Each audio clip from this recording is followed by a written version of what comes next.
Donc vous voulez peut-être savoir ce que sont devenues mes 8 amendes lors du Covid, 2 amendes contre la non-présentation d'attestation dérogatoire de sortie de mon domicile et, et donc 6 amendes pour non-port de masque.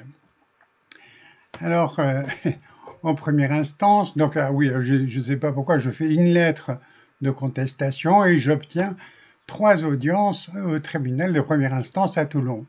Je ne sais pas pourquoi ils s'amusent à multiplier les audiences au tribunal, c'est que peut-être qu'ils ne savent pas quoi faire et que visiblement c'est à l'acte qu'ils s'amusent à faire leur revenu. Il faut savoir que quand même les juges ont obtenu une prime de 1000 euros, je crois, sur leur traitement mensuel pendant le Covid. Je crois que c'est assez intéressant à savoir.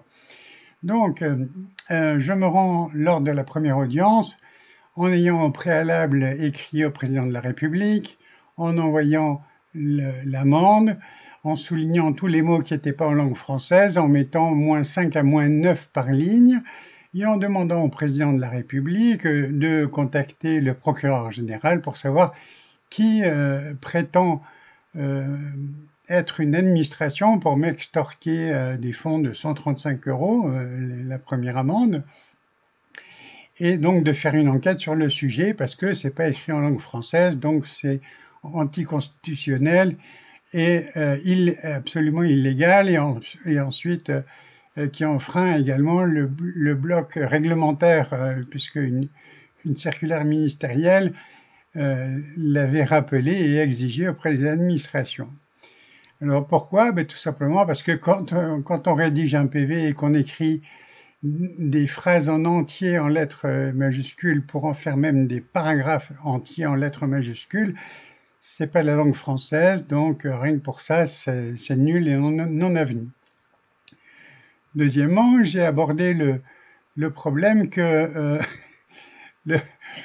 l'article 1er de mon code civil, qui date de 1995, stipule bien que les lois ne sont applicables qu'à partir du moment où le roi les aura promulguées, ce qui veut dire que depuis 1848, donc le texte n'a jamais été modifié depuis le départ du roi en 1848, qui avait abdiqué au profit de son petit-fils, mais lequel petit-fils n'est jamais monté sur le trône et donc n'a jamais eu le pouvoir de modifier quoi que ce soit, si bien que l'article 1er est resté en vigueur jusqu'en 2003 inclus, et en 2004, il y a un petit malin qui, par ordonnance, a décidé de modifier le texte, mais il n'en avait pas la capacité juridique parce qu'il n'était pas roi.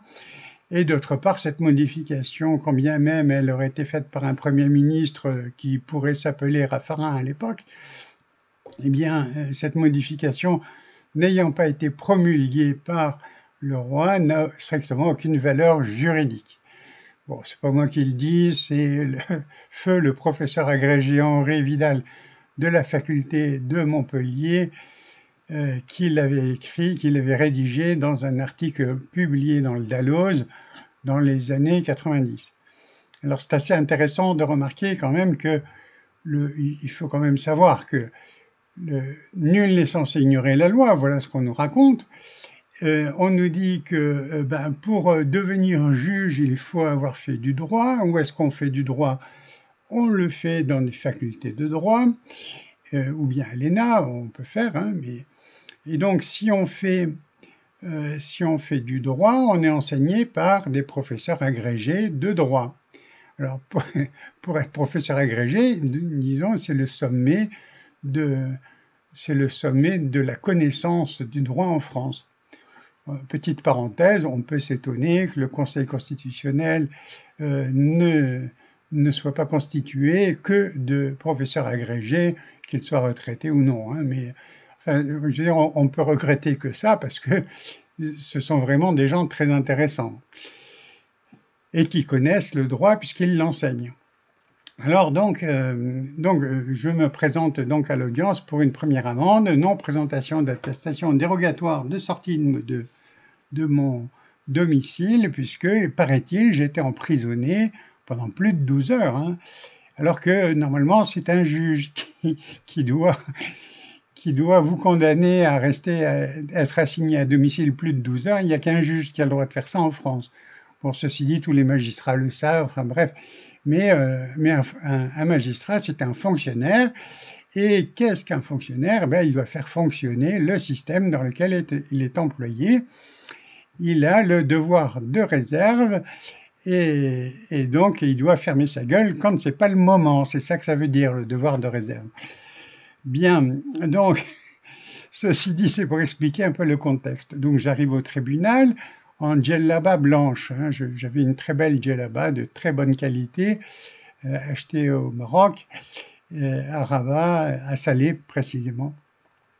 Et donc pour faire le contraste entre les robes noires du droit et la blancheur du justiciable. Donc je me présente et je dis que l'amende n'est pas légale parce qu'elle ne représente pas la langue française, elle n'est pas rédigée en langue française, et donc elle est à la fois illégale mais anticonstitutionnelle et absolument hors du champ du bloc réglementaire. Donc il y avait déjà 3 bonnes raisons pour me mettre une relaxe. Donc le président me dit, voilà, il n'a pas présenté. Je dis à la présidente, je dis, écoutez, je l'avais dans la poche, mais j'ai pas eu envie de la montrer parce que c'est dit nulle part qu'il faut la montrer. Donc je l'avais dans la poche, point. Et puis je dis à l'avocat général, qui visiblement était un commissaire de police, je dis, puisque nul n'est censé ignorer la loi quand même, il faut savoir que l'article 1er du Code civil dit que les lois ne sont applicables qu'à partir du moment où le roi les aura promulguées, et le petit malin Raffarin, qui en 2004 a modifié le texte en remplaçant le mot roi par président de la République, n'avait pas la compétence juridique pour modifier le texte, et cette modification n'a pas été non plus promulguée par le roi, faute de roi. Donc, c'est pas moi qui le dis, hein, c'est le professeur Henri Vidal de la faculté de Montpellier qui l'a bien stipulé et spécifié au début des années 1990. Je crois que c'est en 92 ou en 93, enfin, il faut regarder. Donc, donc je dis que bon, c'est illégal. Je dis, entre autres, ce qui est illégal, c'est qu'on parle de liberté, d'égalité, fraternité. Et donc, puisqu'on est dans un état de droit, les êtres humains naissent libres et égaux en droit. Et donc, cette déclaration universelle qui a été offerte à l'humanité et à l'ONU par la France fait donc partie, selon la hiérarchie des normes, du sommet de la hiérarchie des normes, et que donc, il n'y a pas plus haut que cette loi-là, enfin que ces lois-là, puisque ce sont des traités internationaux qui écrasent tout le reste. Et donc, puisqu'on est égaux en droit, il n'y a pas un bonhomme qui a le droit de me dire vous n'avez pas le droit de sortir de chez vous sans que ce soit un juge qui le dise et pour une raison, que ce soit notifié. Or, il se trouve en l'occurrence que tout être vivant était capable d'être porteur sain d'après la médecine pasteurienne, et donc toute personne porteur sain pouvait contaminer autrui, et donc par mesure de prévention, il fallait rester chez soi, on était astreint à rester à son domicile. Donc c'est une privation de liberté fondamentale qui n'existe pas dans le droit, et c'est une invention qu'on nous a martelé, et puis les gens ont gobé ce genre de grande bêtise. Donc je dis au tribunal que c'est pas légal non plus, et que en fonction de cette possibilité d'être libre et égaux en droit, si le président de la République a le droit de circuler, eh bien moi je suis égal en droit aussi et j'ai le droit de circuler. Donc il n'y a pas de raison qu'on fasse une discrimination, quelle qu'elle soit. D'autre part, j'avais fait lors de donc j'ai obtenu la relaxe pour la première audience. Ensuite, je suis repassé pour 4 amendes, donc il y avait 3 masques et une attestation dérogatoire. Et là, je tombe sur un avocat général, donc substitut du procureur de la République, qui était une femme commissaire de police, Et donc je commence à dire, Président, je suis étonné, j'ai convoqué les policiers verbalisateurs, je m'étonne qu'ils ne soient pas là. Et là, l'avocat général se lève et dit, mais vous n'avez pas le droit, il n'y a que l'huissier de justice qui a le droit. Alors je lui ressors la Déclaration universelle des droits de l'homme et du citoyen, qui fait partie de la hiérarchie des normes, et que puisque la France a offert à l'humanité et qu'elle a ratifié la Déclaration universelle des droits de l'homme, pourquoi elle ne s'appliquerait-elle pas? Donc, et elle me dit, il n'y a que l'huissier de justice. Bon, dans mes notes en délibéré, je ferai remarquer que non seulement cette commissaire de police dit des propos erronés et mensongers, puisque les huissiers de justice n'existent plus en droit, et ils ont été remplacés par les commissaires de la République. Donc, commissaires de justice, pardon. Et donc, c'est très amusant de voir que ceux qui sont prétendus faire appliquer la loi aux citoyens, donc la police, l'organigramme de la police, ne connaît pas les lois. Donc la présidente, visiblement cette deuxième présidente, elle avait beaucoup de boulot et la salle était pleine et il devait y avoir un audiencement qui battait tous les records.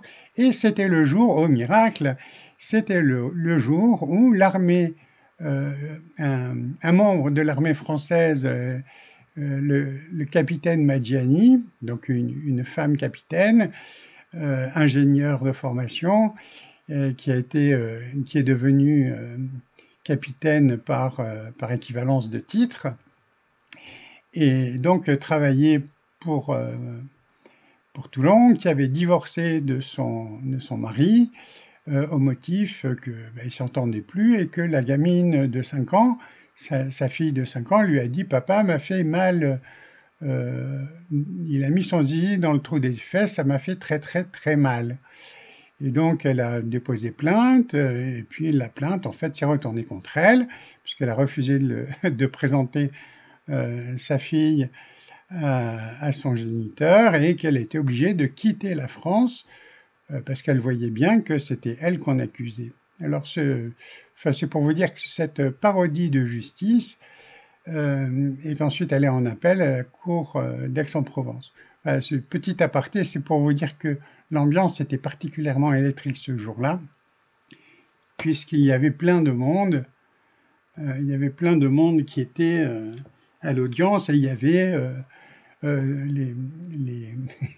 les bancs des avocats étaient remplis de journalistes. Il y avait toute la presse française qui était là. Et il y avait une bonne femme en noir, là, je sais pas. Où sont mes greffières? Où sont mes greffières? Je vois, mais c'est une criminelle, c'est une criminelle. Donc on a eu un cinéma extraordinaire d'une grosse bonne femme qui, je ne sais pas pour qui elle se prenait, mais en tout cas elle se reconnaîtra. Donc c'était un jour particulièrement électrique. Donc je me suis pas énervé outre mesure, j'ai simplement dit la loi c'est absolument illégal et illégitime. Et donc je suis parti sur ces quelques petites phrases, et j'ai ensuite établi 19 pages de notes en délibéré où je reprends les différents points. Donc cette juge m'a condamné à payer les amendes. Ensuite je repasse avec la même juge pour les 3 dernières amendes concernant le masque, et ce en quoi j'ai absolument refusé de me déplacer, parce que si les policiers estiment qu'ils n'ont pas à se déplacer lorsqu'ils sont convoqués, je ne vois pas pourquoi le justiciable qui a déjà entendu un jugement qui ne correspond pas du tout à ce qu'il entend de la justice et des lois et du bloc constitutionnel, eh bien, ma foi, s'il n'est pas d'accord, il n'a pas à se présenter, puisque ce sera par défaut qu'il sera condamné. Effectivement, j'étais condamné, mais alors là, elle s'est vengée, parce que, oh là là, il n'est pas venu, eh bien, je vais le condamner à payer, quand bien même il il ferait appel, ce ne serait pas suspensif de la décision. Donc la juge a décidé de faire en sorte que je sois prélevé sur mon compte.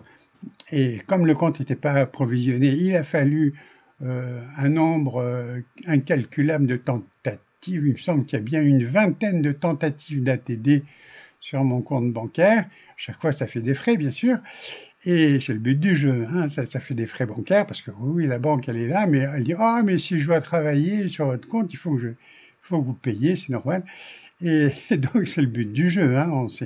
On était asservis à être obligés de prendre une banque, mais en fait, c'est pour, dans un premier temps, c'était gratuit, tout était gratuit, puis après, tout est devenu payant, le moindre service. Mais vous êtes obligé de payer un service, c'est la loi qui vous oblige à payer une banque. Hein, c'est comique, hein, c'est ça la liberté, la liberté en France. Merci Giscard et Pompidou. Hein. Bon, on s'amuse.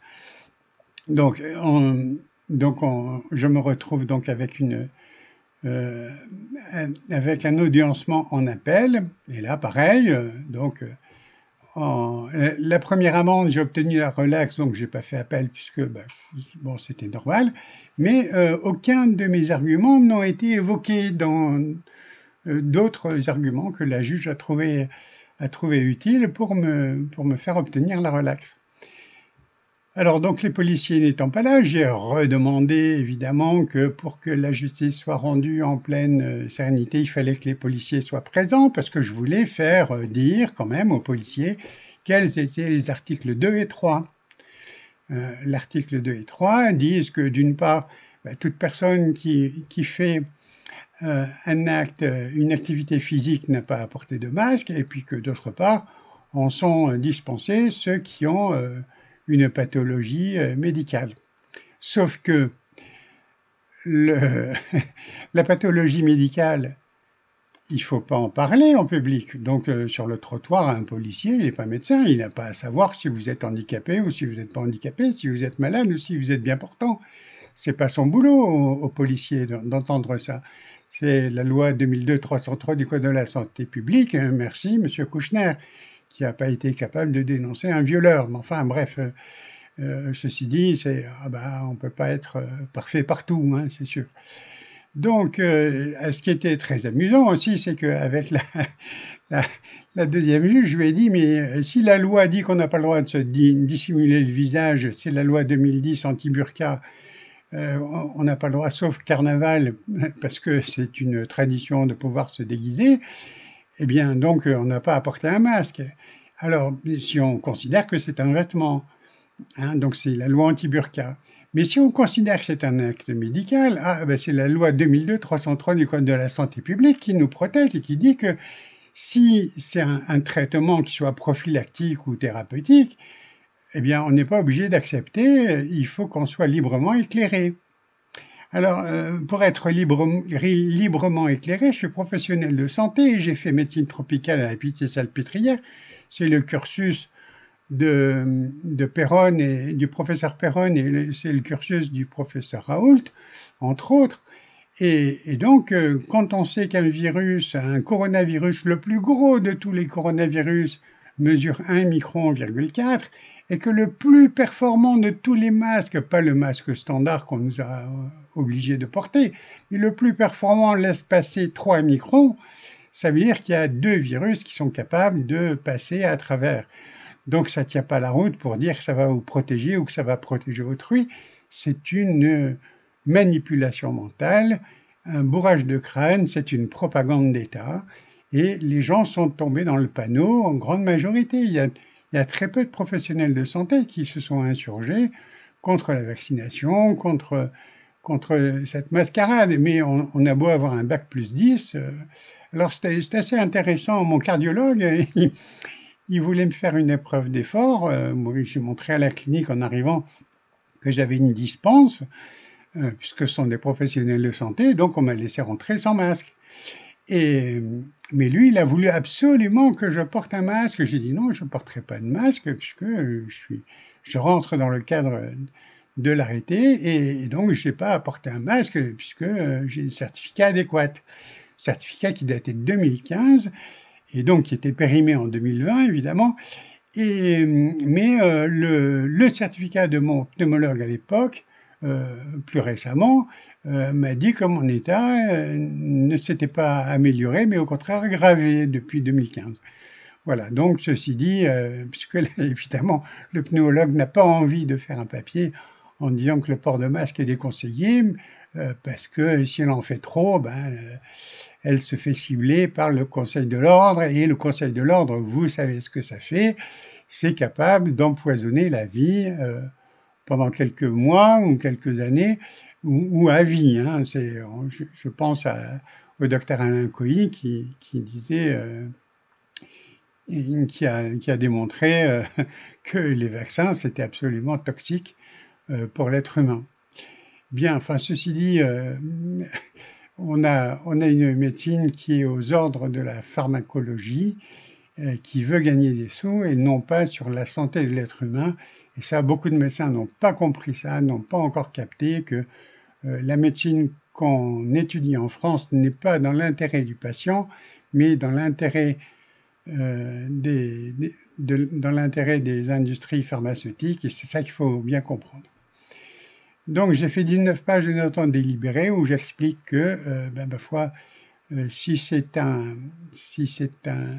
le fait de porter un masque est un acte médical, puisque c'était le ministre de la Santé ou le Premier ministre qui l'avait décidé ainsi, et bien que non, c'était attentatoire à la liberté et c'était attentatoire à la loi 2002-303 du Code de la santé publique, dite loi Kouchner.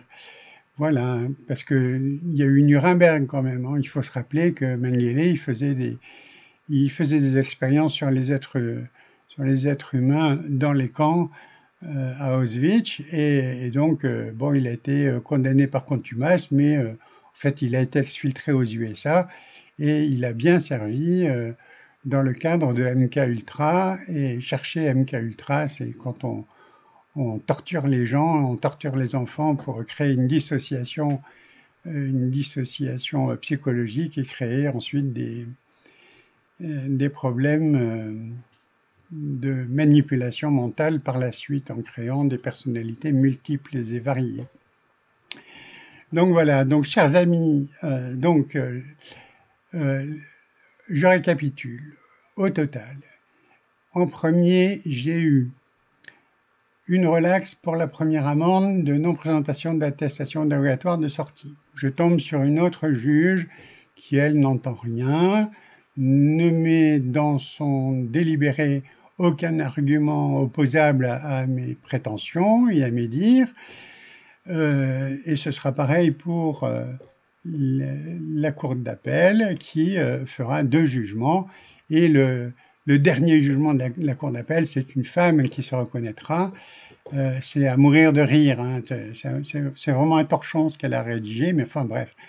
Donc toujours est-il que évidemment, j'avais dit au président lors de la première audience en cour d'appel que je ne me déplacerai pas de Toulon à Aix-en-Provence pour entendre le compte-rendu du délibéré de la Cour, puisque il m'avait dit précédemment que je n'obtiendrai pas la formule exécutoire, donc ce qu'on appelle la grosse. Et donc, faute d'avoir un texte pour lequel je m'oppose, je préfère toujours m'opposer à un texte. Donc j'ai dit que je ne serais pas là, on m'a dit bon, c'est pas grave, vous recevrez par voie de huissier de justice qui s'appellent aujourd'hui des commissaires de justice. Il faut bien qu'ils travaillent, ces chers petits, hein. Ce sont des fonctionnaires, mais qui travaillent de manière libérale, c'est très comique. Donc voilà donc où on a été. Donc quand je suis tombé sur la deuxième audience en cour d'appel, c'était une autre juge, alors que le premier juge de la cour d'appel m'avait dit bon, on se reverra puisqu'il y en avait 3 autres, parce que l'avocat général, le substitut du procureur de la République, il avait demandé à ce que je sois condamné avec sursis. C'était beau, hein, parce que oui, effectivement, dans mes 19 pages de notes en délibéré, je demande des dommages et intérêts parce que rien n'a été légal. Les saisies arrêts, sans jugement, enfin bref, tout ce que s'est amusé à faire le Trésor public concernant mes sources de revenus. Donc, au bout d'un moment, je m'étonne de ne pas avoir de nouvelles de la cour d'appel. Et puis, j'envoie un mail à la greffière qui me dit voilà les arrêts. Je reçois les arrêts vers 13-14 heures et le soir même, à minuit, je marque mon opposition et je forme mon pourvoi en cassation et j'écris directement donc à la greffière de la cour d'appel. Je dis mon opposition à ces 2 arrêts et dans la foulée, j'écris à la cour d'appel et j'envoie mon mémoire avec mes prétentions et avec mes attendus. Eh bien, figurez-vous que la cour d'appel me répond « Ah, mais la cour d'appel n'a pas enregistré votre contestation. » Ça alors que j'ai renvoyé l'échange de mails. Ah non, on m'a dit « Non, mais vous étiez présent aux audiences et donc vous aviez que 5 jours. » Voilà donc que la cour d'appel prétend que j'ai le don d'ubiquité. Bientôt, je serai canonisé. Donc, je remercie bien ces farceurs, parce que j'estime que ce sont des farces, ou peut-être des attrapes, attrape-couillons. Alors, puisque visiblement, il apparaît que d'après les rumeurs, on dit qu'il y a quand même 1800 juges qui sont impliqués dans des crimes pédocriminels. Donc je pense que j'ai dû tomber soit sur un juge comme ça, ou soit sur un greffier comme ça, qui a trouvé le moyen de me dire « Ah, mais vous étiez présent, et donc qu'est-ce que vous voulez faire contre une cour d'appel, un greffier, qui soit de la cour d'appel ou de la cour de cassation, peu importe, qui disent que j'étais présent alors que c'est pas vrai, je n'ai pas bougé de chez moi à Toulon. » C'est comique, hein. Alors, est-ce que c'est un usage de faux en écriture publique? Dieu seul le sait. Et donc, je cite à comparaître policiers, greffiers, juges, procureurs, à comparaître devant l'Éternel, qu'on appelle Dieu, Jéhovah, dans les 3 ans à rendre le petit jugement. Voilà, chers amis, où ça en est, parce que bon, quand on vit dans une absence de droit dans un pays qui se prétend être le pays des droits de l'homme et du citoyen, c'est à mourir de rire. Merci de votre attention, chers amis. Portez-vous bien et puis prenez la vie du bon côté parce que c'est bientôt fini. Vous inquiétez pas, c'est imminent. Nous aurons bientôt l'avantage d'avoir une prophétie qui a été annoncée, qui va se réaliser comme Jeanne la Pucelle. Nous aurons bientôt le grand monarque qui va sauver notre pays. Au revoir les amis et les ennemis, au revoir et à bientôt. Avant 3 ans, je vous cite à comparaître devant le Père éternel. Merci.